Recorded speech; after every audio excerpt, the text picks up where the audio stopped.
estudantes! Bem-vindos a mais uma aula do projeto Mãos na Massa. Eu sou a professora Ana e eu sou responsável pelo Espaço Maker de Gastronomia da Escola Municipal Professor Erasmo Piloto.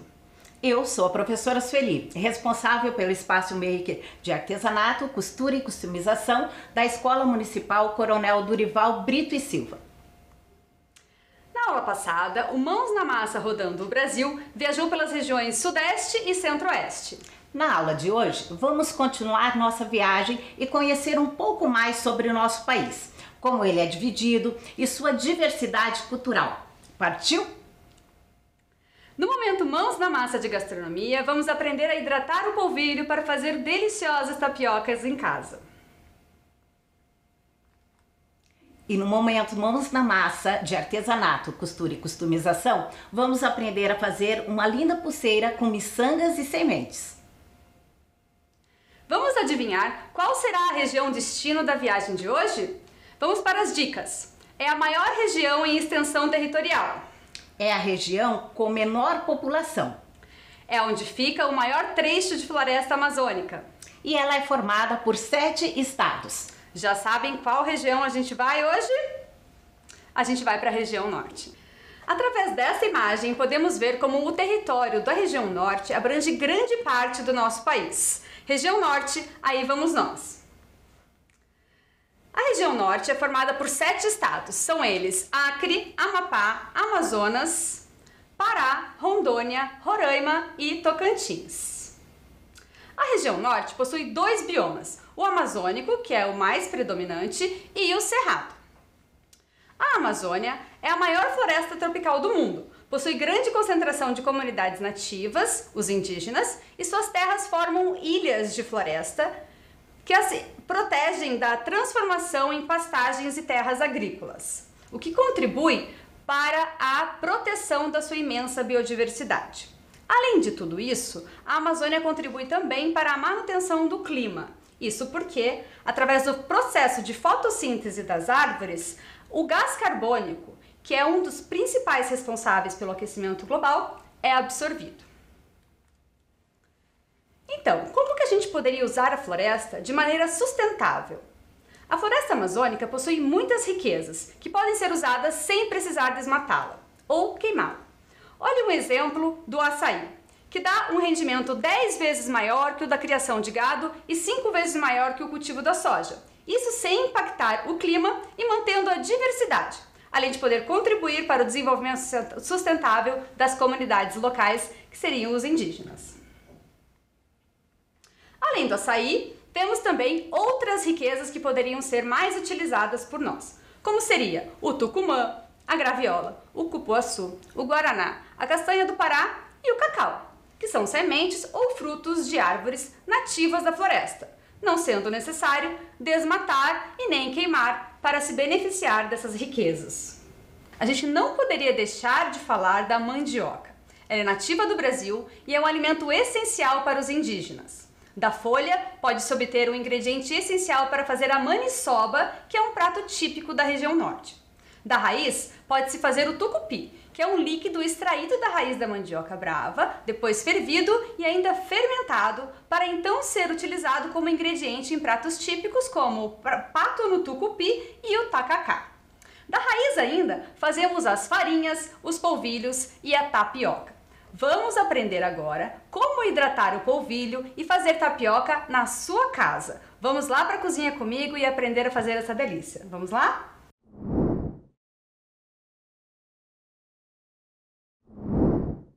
Olá, estudantes! Estamos hoje aqui no Espaço Maker de Gastronomia da Escola Municipal Maria Clara Tesseroli e vamos fazer um prato muito típico da região norte do nosso país. Esse prato, que é chamado tapioca, é de origem tupi-guarani, dos indígenas que habitavam o Brasil antes da chegada dos portugueses. Esse prato era a base da alimentação dos brasileiros até então. A mandioca, que dá origem à tapioca, ela é de origem brasileira e é a base da alimentação dos indígenas. Vamos aprender como fazer? Então, você já deve ter visto no mercado a tapioca pronta, já hidratada, mas ela é um pouquinho mais cara. Eu vou ensinar vocês hoje a como hidratar o polvilho doce. E o polvilho doce a gente encontra muito mais barato, muito mais acessível. E vocês vão ver como é fácil. Eu vou mostrar duas maneiras de hidratar o polvilho para virar a tapioca. O primeiro jeito é o seguinte. A gente vai pegar o polvilho doce e colocar água em cima. Se você quiser colocar já um salzinho, já coloca um salzinho aqui e a gente coloca a água.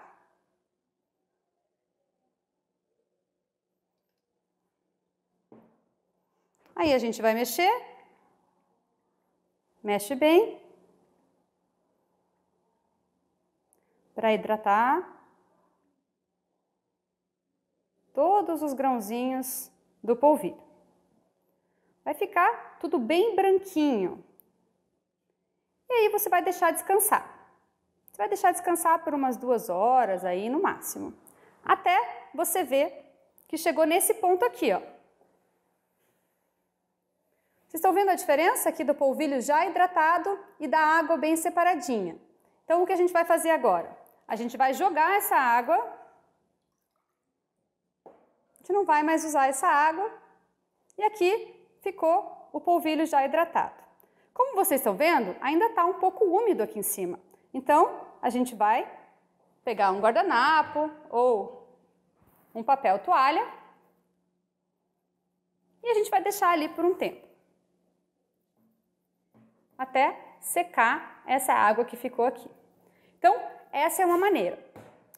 Eu dei uma inventada aí para deixar as coisas mais bonitinhas e olha que legal o que a gente pode fazer. Várias cores. Como que a gente faz isso? A gente hidrata essa água que eu coloquei aqui, que a gente acabou de colocar. A gente pode colocar com suco de beterraba para ficar rosa, com suco de cenoura para ficar laranja, o suco de couve para ficar verdinho. Então aí você usa a criatividade de alguma verdura, então, e faz o suquinho e a gente faz várias cores. Agora eu vou ensinar o outro jeito. Então esse jeito aqui a gente deixa secar e eu já volto para ele. Esse outro jeito a gente vai colocar água aos poucos. E aí a gente vai ter que colocar a mão na massa. Então a gente vai mexendo nele. E vocês vão perceber que vai fazendo umas pedrinhas. E essas pedrinhas a gente vai se desfazendo. E vai colocando um pouquinho mais de água.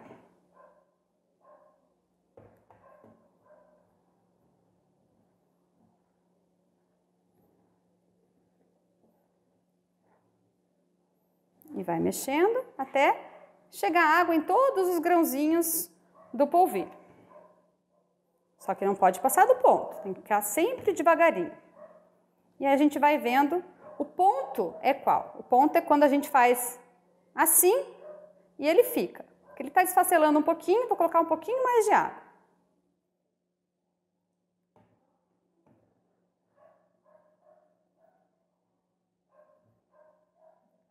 E aí, quando a gente perceber que a gente aperta e ficou, significa que já está pronto, tá? Então, ficou esse durinho aqui, a tapioca já está prontinha para ser feita. Então, aqui, daquele jeito que eu ensinei vocês, e desse jeito aqui, hidratado com a cenoura, hidratado com a beterraba e hidratado com o suco de couve. Então, eu deixei secar, né? Mesmo jeito aqui, deixa secar. Aqui eu vi que ainda tá molhadinho, então tem que colocar mais uma folhinha de guardanapo aí, tá? E aí, vocês vão ver que vai chegar nesse ponto de sequinho, tá? E aí a gente já tá pronto para começar a fazer a tapioca, tá?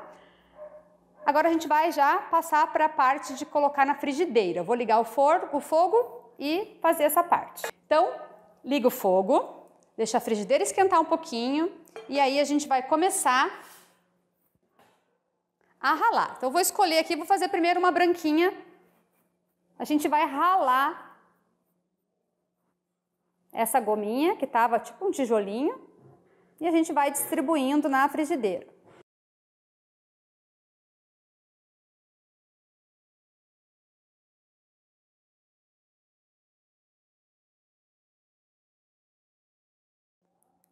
Então, a gente distribui bem. na frigideira para ficar bem certinho. Se você acha que ficou alguns morrinhos, você dá uma ajeitadinha, mas não aperta. Se você apertar, não vai ficar tão gostoso. Então, só dá uma ajeitadinha.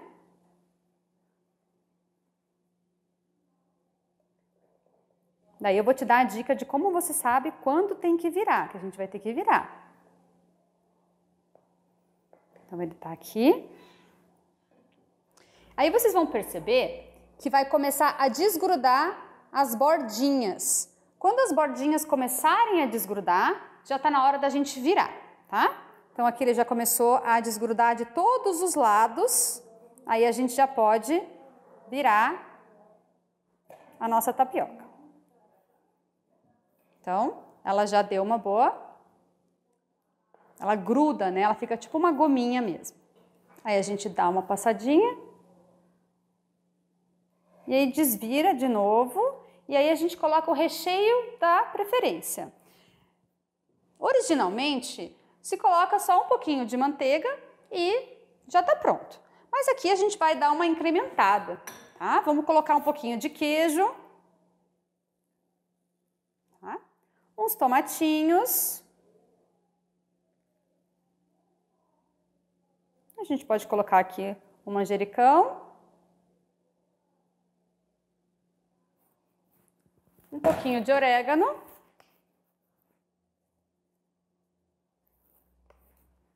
Aí a gente pode fechar.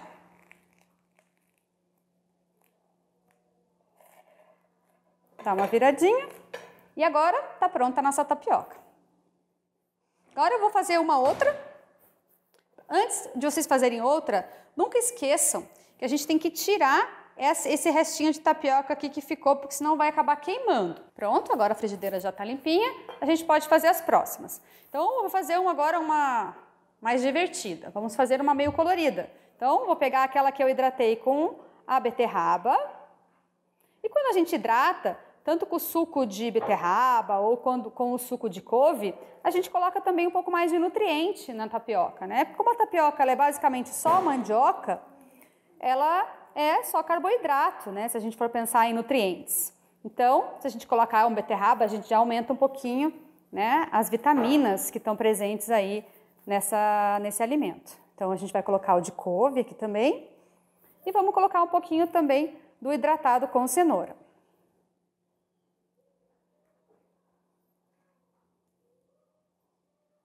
Vai fazer um alimento mais colorido. Aí a gente faz aquilo, né? Dá uma ajeitadinha.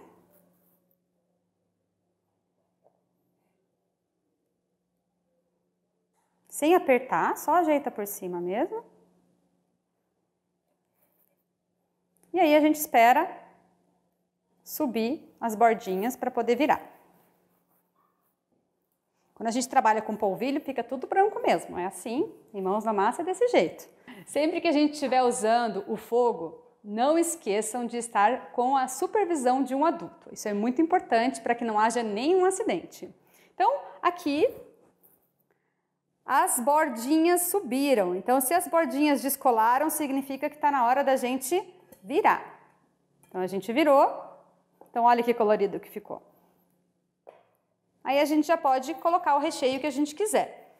Agora eu vou fazer o mais típico, né? Que o típico é só com a manteiga, tá? Então a gente vai, tá? Coloca um pouquinho de manteiga, dá uma distribuída e ele vai dar uma derretidinha.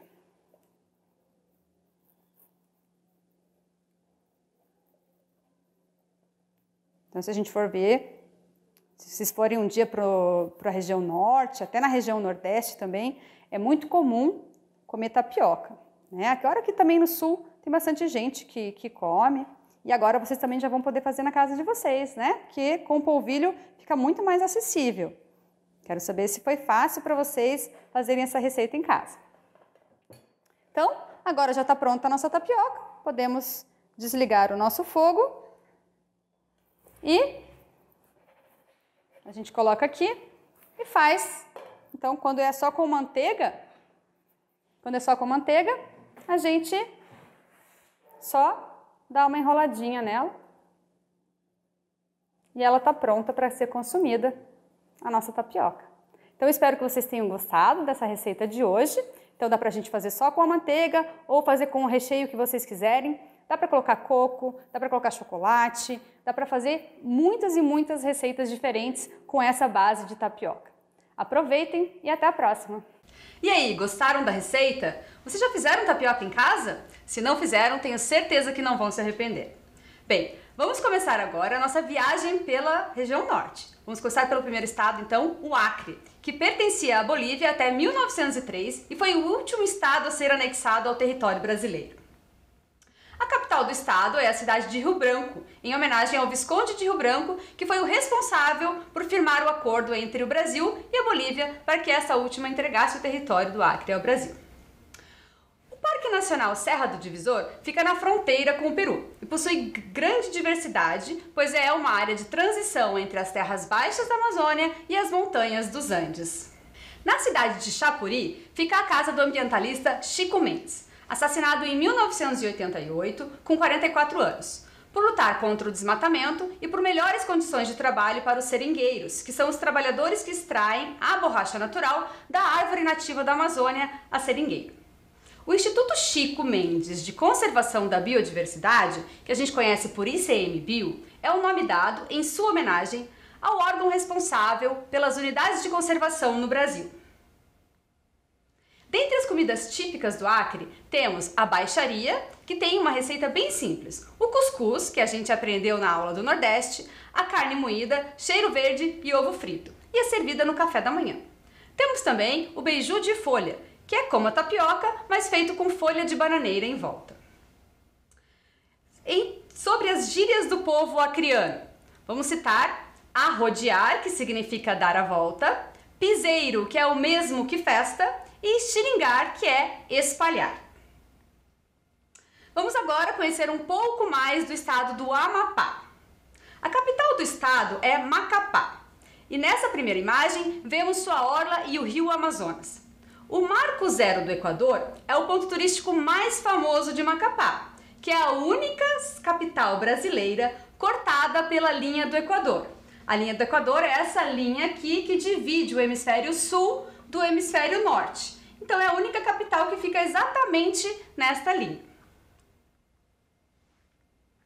O Parque Arqueológico de Calçoane possui um círculo de pedras que se supõe ter sido construído como um antigo observatório indígena por volta de 1000 a 2000 anos atrás. Também funcionava como cemitério e local para a prática de cerimônias. Dentro e fora do círculo estavam enterrados vários potes e urnas funerárias que a gente pode ver nessa segunda imagem.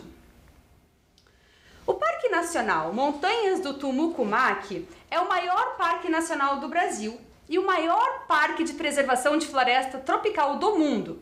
Ele é muito importante, pois preserva trechos da floresta amazônica. Oiapoque era considerada a cidade mais ao norte do Brasil, cidade que era referida na expressão do Oiapoque ao Chuí, que queria dizer do extremo norte do Brasil até o extremo sul do país, já que Chuí é o município mais ao sul e fica localizado no estado do Rio Grande do Sul, na região sul do Brasil. Dentre as comidas típicas do Amapá, temos a pescada de gurijiba. É muito comum o uso de peixes como ingredientes em pratos típicos da região amazônica, uma vez que eles são abundantes por ali. Dentre as expressões e gírias do povo amapaense, vamos citar três que a gente está vendo ali na tela. Bora embora significa vamos embora, pão careca é o nosso pão francês e bora lá só tu quer dizer eu não vou, vai sozinho. O estado do Amazonas é o maior estado brasileiro. Seu nome tem origem nas Amazonas, que são as mulheres guerreiras da mitologia grega, e que, segundo o relato de um explorador espanhol, lembrou-se delas ao ver as índias guerreiras de uma das tribos que habitavam a região. Nessa imagem a gente pode ver o tamanho que é o estado do Amazonas em relação aos outros estados brasileiros aqui. A capital do Amazonas é Manaus. Nela encontra-se a Zona Franca de Manaus, que também é conhecida como Polo Industrial de Manaus, que é um importante reduto de indústrias no Brasil, no qual diversas delas recebem incentivos fiscais para funcionar. Na segunda imagem, vemos a imagem aérea da cidade de Manaus. O encontro das águas é o encontro das águas escuras do Rio Negro com as barrentas do Rio Solimões, formando uma linda paisagem. O Festival de Parintins é um dos maiores responsáveis pela divulgação cultural do Boi-Bumbá, realizado desde 1913. No Bumbódromo, apresentam-se as agremiações do boi garantido, que sempre tem a cor vermelho, e o boi caprichoso, que sempre tem a cor azul, sendo destinadas a elas 3 horas para cada apresentação, nas quais são abordados através das alegorias e encenações aspectos regionais como lendas, rituais indígenas e costumes dos ribeirinhos. Vamos assistir agora a um vídeo que vai explicar um pouquinho mais sobre este festival. Vamos lá?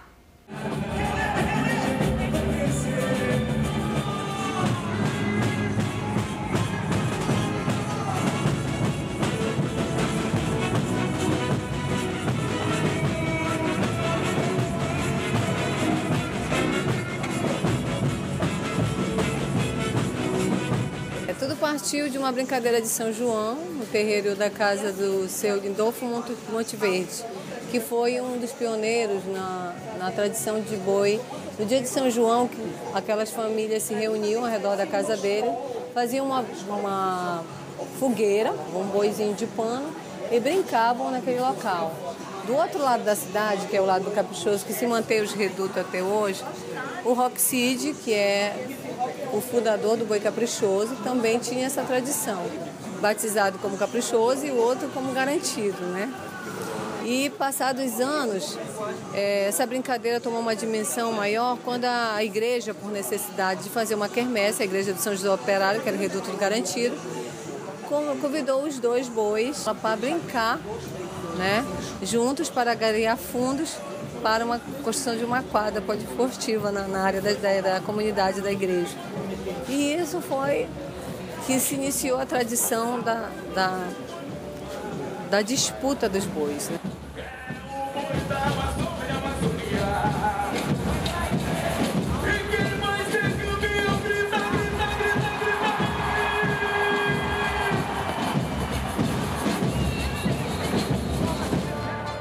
Então essa festa ela já tem uma tradição dentro da cultura do povo amazonense e ele tem busca resgatar a cultura do índio, do branco, do negro, inserido no contexto amazônico.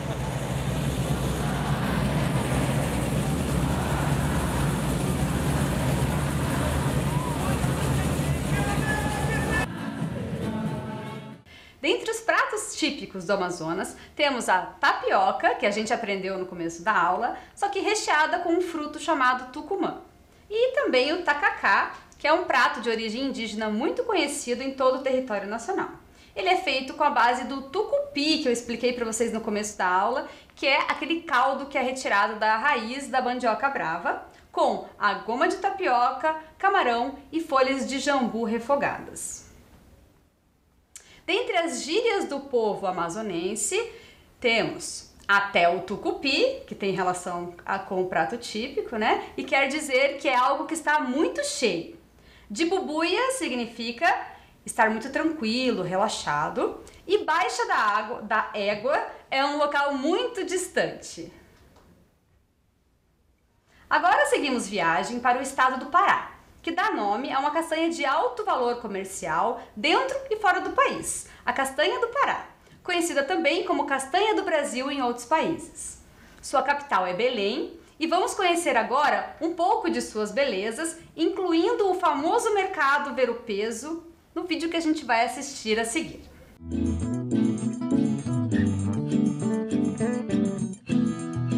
Belém é a capital do estado do Pará e foi a primeira capital da Amazônia.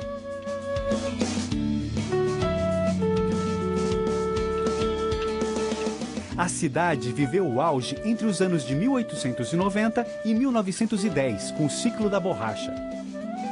Nessa época, a região era a maior produtora de látex do mundo e a riqueza era grande. Dá para perceber isso só de olhar o luxo do Teatro da Paz. É em Belém que encontramos ainda um dos mais importantes mercados do Brasil, o Mercado do Ver-o-Peso, fundado em 1688 como uma casa de fiscalização de tributos da coroa portuguesa. Fica às margens da Baía do Guajará e faz parte de um complexo arquitetônico de grande importância, tombado pelo patrimônio histórico.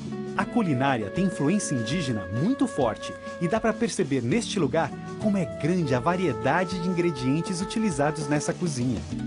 Os peixes se destacam: tucunaré, pirarucu, tambaqui e muitos outros. Não é menor a diversidade de frutas: açaí, cupuaçu, graviola, buriti, mangaba. Especiarias também não faltam: tucupi, coentro, açafrão, alfavaca e muitas pimentas da região. Agora vamos conhecer outros lugares do Pará. E a Ilha de Marajó é um ponto turístico muito famoso. Ela é banhada pelo Oceano Atlântico e pelos rios Amazonas e Tocantins.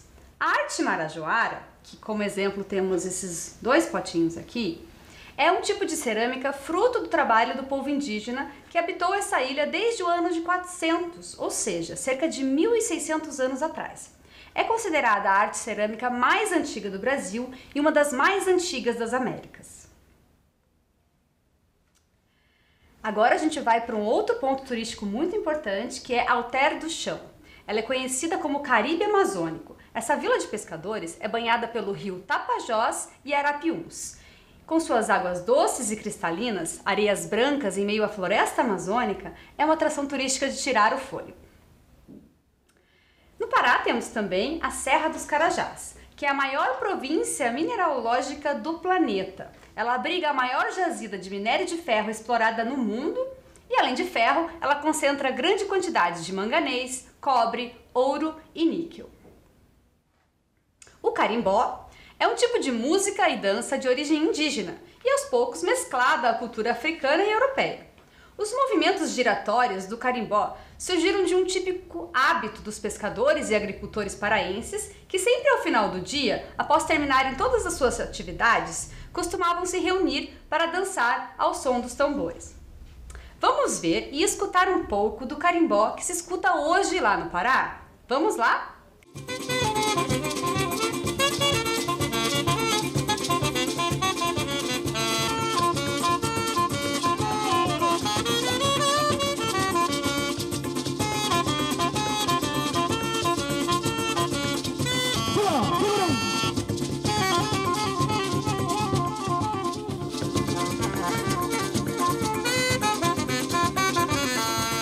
Origem de Nazaré, padroeira do Pará, pedimos a sua bênção e nada nos faltará. O nosso objetivo é mostrar nossa união pelo nosso carimbó, que é a nossa tradição. Origem de Nazaré, padroeira do Pará, pedimos a sua bênção e nada nos faltará. O nosso objetivo é mostrar nossa união pelo nosso carimbó, que é a nossa tradição. Dentre os pratos típicos do Pará, temos o açaí, que não se come do jeito que estamos acostumados aqui no sul. Aqui a gente mistura com xarope de guaraná e come gelado, como um sorvete. Lá no norte, ele é preparado como um pirão e é acompanhamento de peixes e das refeições. É bem diferente do que a gente está acostumado aqui. Outro exemplo é o pato no tucupi, que é feito com o tucupi, que é aquele caldo que eu já expliquei para vocês no começo da aula, né? Com o caldo da mandioca brava. E também vai a jambu, o jambu, que é essa folha também típica da região norte, e o pato, né? Que no caso seria o acompanhamento da receita. Dentre as gírias do povo paraense, temos curuba, que é um machucado ou ferida no corpo. Égua pode significar dúvida, espanto ou raiva, dependendo da entonação que você fala. E esbandalhar é o mesmo que quebrar e despedaçar. Vamos continuar nossa viagem agora com a professora Sueli. Vamos para a nossa próxima parada, o estado de Rondônia, que recebeu esse nome em homenagem ao importante explorador da região, Marechal Cândido Mariano da Silva Rondon. Rondônia tem como capital Porto Velho, onde ocorre uma tradicional festa, o Arraial Flor do Maracujá. Esta festa teve início em quadras esportivas escolares. As escolas promoviam seus arraiais, que eram bastante procurados. Com o passar do tempo, o evento foi se ampliando, surgindo quadrilhas nas comunidades e tornou-se uma festa tradicional de relevante papel cultural. O Arraial Flor do Maracujá se completa com o boi-bumbá e recebeu este nome em homenagem a uma das primeiras quadrilhas de Porto Velho. No estado de Rondônia, destaca-se o Parque Nacional Pacás Novos. É uma das maiores unidades de conservação do estado. Agora vamos ver um pouco sobre as comidas típicas, destacando o bombom de cupuaçu e a caldeirada. Cupuaçu é uma fruta parente próxima do cacau e por conta disso ela tem um gosto que se assemelha ao chocolate, mas é também usado em tortas e em receitas de sabor azedo. A caldeirada é um prato comum em muitas partes da região norte do Brasil, graças à abundância de pescados da região. Os peixes mais populares utilizados na caldeirada de Rondônia são o tambaqui e o tucunaré, e costuma ser servida bem temperada e acompanhada de um delicioso pirão. Conhecendo um pouquinho do jeito de falar, vamos ver algumas gírias do povo de Porto Velho. Beiradeiro, que é mesmo que pessoa que mora na beira do rio. Banho é o mesmo que balneário. E desmantelado significa desarrumado. Seguindo viagem, vamos falar de Roraima. O seu nome significa Serra Verde, do idioma indígena Yanomami, remetendo-se às belezas naturais da região. A capital Boa Vista é conhecida por ser uma das capitais mais distantes do centro do país e é a única capital brasileira que fica acima da linha do Equador. Como podemos ver aqui, ela é a única que encontra-se acima da linha do Equador. O Parque Nacional Monte Roraima foi criado em 1989. O Monte Roraima marca a fronteira tríplice entre Brasil, Venezuela e Guiana. Roraima é o estado mais ao norte do Brasil, onde consta o Monte Caburaí, que atualmente é considerado o ponto extremo norte do país. Essa descoberta é relativamente nova, por isso ainda predomina o ditado popular do Iapoque ao Chuí, remetendo-se ao ponto que era considerado o mais extremo norte do Brasil. Entre as pessoas importantes, destaca-se a figura de Joênia Batista de Carvalho. É a primeira mulher indígena a se tornar advogada e também a primeira a ocupar o cargo de deputada federal do Brasil. Ela pertence ao grupo indígena Wapixaba. Dentre as comidas típicas locais, destaca-se a paçoca com banana, um prato preparado com farinha, banana e carne bovina bem seca ou charque batido no pilão. Ele é indicado pelo povo roraimense como ideal para levar em viagens, pois não precisa ser conservado em geladeira. Já as gírias, nós destacamos bandar, que significa partir em bandas ou dividir em duas partes, brocado, que é quem está com fome, e ciscado, que significa cismado, desconfiado. Seguindo viagem, vamos para Tocantins, que é o estado mais novo do Brasil. Foi criado em 1988 e leva este nome em homenagem ao maior rio que banha a região. Sua capital é Palmas e recebeu o nome devido à abundância de palmeiras da região, algo típico da transição da floresta amazônica para climas secos. Em Tocantins encontra-se o Parque Estadual do Cantão.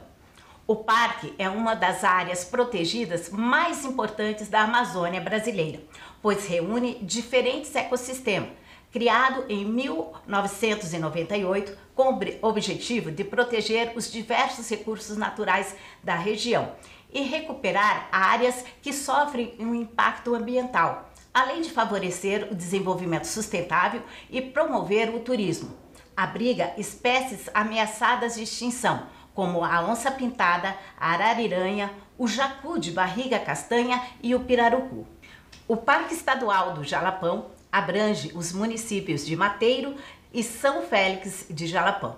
O nome vem da planta trepadeira nativa conhecida como jalapa, cujas raízes têm propriedades medicinais, tem rica fauna e o bioma predominante é o cerrado, com brejos e lagoas, e é um dos principais destinos turísticos e ecológicos do estado do Tocantins. Dentre as gírias, destacamos a Cumaé, que significa como é que é, Merimã, que significa minha irmã, e Merimão, que significa meu irmão. No artesanato local, destaca-se o capim dourado, uma espécie de sempre-viva que ocorre em campos úmidos próximos às veredas em diversas regiões do Cerrado, com a qual confecciona lindas peças. Aqui nós temos um exemplo de um brinco feito com o capim dourado. O artesanato da região norte teve grande influência indígena, confeccionado objetos feitos a partir do barro, cerâmica, couro, madeira, pedra-sabão e sementes. No momento Mãos na Massa, nós teremos com a professora Márcia, da escola Caíque Cândido Portinari, nos ensinando a fazer uma pulseira com sementes e miçangas.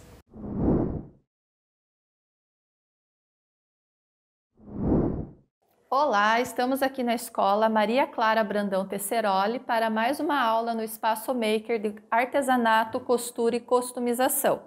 Hoje nós vamos aprender a fazer uma pulseira com sementes. Eu trouxe aqui para vocês verem as sementes que a gente pode utilizar. Aqui são sementes de abóbora, tá? Sementes de abóbora e sementes de melancia também. Tá? O que a gente vai fazer? O primeiro passo, a gente tem que furar essas sementes para a gente conseguir passar a agulha e a linha. Para furar, eu utilizei essa ferramenta aqui, que é um agulhão, tá? Mas pode ser um preguinho ou um alfinete mais grosso, umas agulhas mais grossas também pode ser. A semente ela fura muito fácil. Importante aqui é um pedacinho de couro, mas pode ser até um pedacinho de papelão se vocês estiverem em casa, né? Pedir para o pai ou para a mãe, um adulto tá junto, né? Supervisionando o trabalho de vocês. Então, olha, ela fura muito fácil. E não pode também fazer um furo muito grande, senão a semente ela pode quebrar. Estão vendo? Ó, é um furinho bem pequenininho mesmo, só para passar a agulha com a linha. Então, é bem fácil de fazer. Né? Esse artesanato com semente, ele é muito típico, muito comum lá na região norte do Brasil. E a região norte também é um grande fornecedor de sementes para uso em artesanato, para bijuterias, para objetos de decoração, quadros. Então, as sementes do norte, elas são muito utilizadas da Amazônia.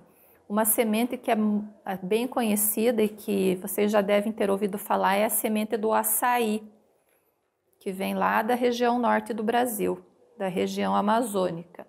Então, as sementes do açaí, elas são tingidas e a gente vê elas todas coloridas, às vezes pensa que é até bolinha de madeira, mas é a semente do açaí tingida. Então, estão vendo ó, os furinhos na semente. Então, nós hoje vamos fazer uma pulseira com sementes de abóbora, né? Elas já estão todas furadinhas. O que a gente vai utilizar? O Lastec, tá? Ele é um elástico bem fininho, né? E daí a gente não vai precisar colocar um fecho na pulseira, né? Ela vai se esticar e entra no pulso, né? E miçangas coloridas, tá? Essas são de madeira, tá? Essa não é a semente do açaí, essa é madeira. A gente tem que trabalhar com o que tem, né? Lá no norte a gente acha semente de açaí, aqui a gente acha semente de abóbora, de melancia, mas também fica um artesanato muito bonito. Então, para vocês verem como passa bem fácil a agulha no furinho. Tá? E daí a gente vai alternando as cores da miçanga para dar um colorido bem bonito na pulseira. Então, existem sementes que elas são bem fáceis de perfurar e tem outras que não. né? Então, as sementes que não têm essa facilidade, elas são usadas mais para artesanato, para colar em uma superfície plana, numa caixa de MDF, para fazer decoração. E as sementes que têm essa facilidade de furar são usadas para fazer bijuterias, né? Podemos fazer colar, brinco, pulseira, bracelete, aí vai a imaginação de cada um.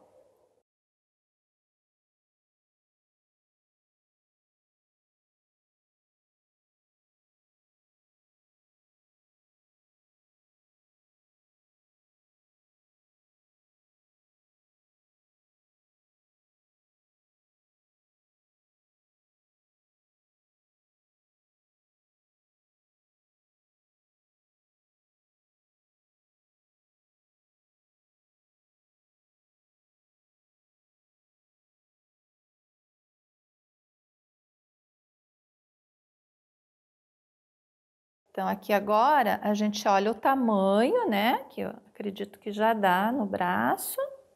Olha, né? E a gente vai terminar. O que a gente tem que tomar o cuidado na hora de acabar? Sempre acabar um lado bolinha e um lado semente, né? Porque na hora que eu for unir as duas partes, para não ficar duas sementes juntas e nem duas bolinhas, né? Então, esse cuidado só que eu tenho que tomar. Para cada lado, acabar com uma coisa diferente, tá? Aí a gente vai dar um nozinho, também, né, bem apertadinho, pode dar uns 2 ou 3 nozinhos aqui.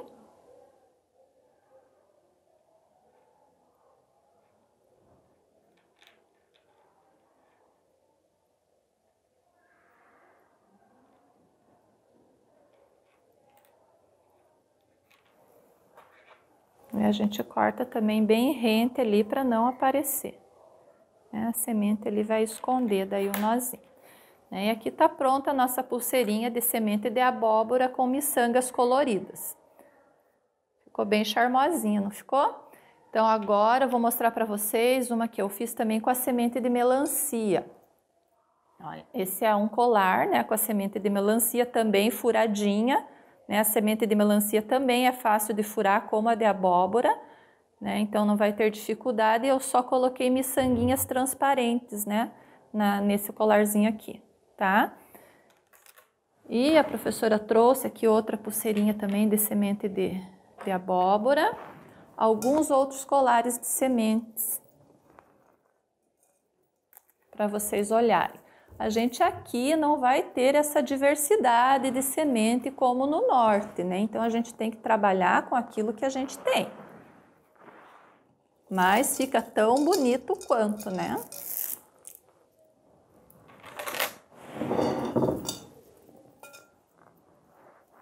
Aqui são outras peças com sementes também. Espero que vocês tenham gostado e a gente espera vocês nos nossos espaços maker de artesanato, costura e customização. Que legal esta técnica apresentada pela professora Márcia. Espero que vocês tenham gostado. Ela mandou para você, professora Ana. Ah, muito obrigada. Olha que linda que ficou. Vou até usar. Foi um prazer essa viagem pelo Brasil com vocês. Nos encontramos no projeto Mãos na Massa nas escolas. Até lá!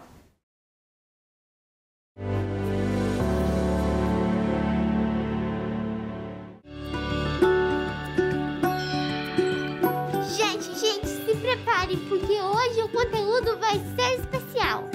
Com vocês, jeito de demonstrar carinho na pandemia.